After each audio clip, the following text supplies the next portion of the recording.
Campus placement season వచ్చేసింది. ఆంధ్ర అయినా, తెలంగాణ అయినా, లేకపోతే బెంగళూరులో అయినా లాక్స్ ఆఫ్ స్టూడెంట్స్ గ్రాడ్యుయేట్ అవుతూ ఉన్నారు. 50% ఆఫ్ స్టూడెంట్స్ బేసిక్ ప్రిపరేషన్ కూడా ప్రాపర్ గా చేయరు. Multiple rejections, sleepless nights, parents pressures, everything అనమాట. నేను కూడా మీలాగే సేమ్ సిచ్యువేషన్ లో ఉండేవాడిని. టార్గెట్ కంపెనీలు ఫర్ ఎగ్జాంపుల్ మీరు అవ్వచ్చు, లేకపోతే అవ్వచ్చు.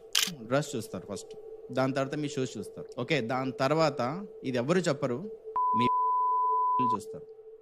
ఆ కంపెనీ ఏంటి, అది ఎలాంటి ప్రోడక్ట్స్ బిల్డ్ చేస్తుంది, వాళ్ళు ఎందుకు హైర్ చేసుకుంటున్నారు. ఖచ్చితంగా మిమ్మల్ని అడిగేది ఒక్కటే క్వశ్చన్.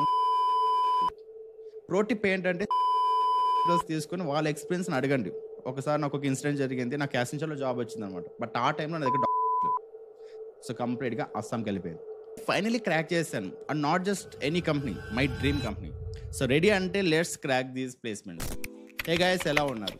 క్యాంపస్ ప్లేస్మెంట్ సీజన్ వచ్చేసింది. నర్వస్ ఫీల్ అవుతున్నారు? డోంట్ వరీ గైస్, ఈ వీడియో చూసిన తర్వాత మీకు కంప్లీట్ కాన్ఫిడెన్స్ అయితే వస్తుంది. రియల్ టాక్, నేను కూడా మీలాగే సేమ్ సిచ్యువేషన్లో ఉండేవాడిని. Multiple rejections, sleepless nights, parents pressures, everything అనమాట.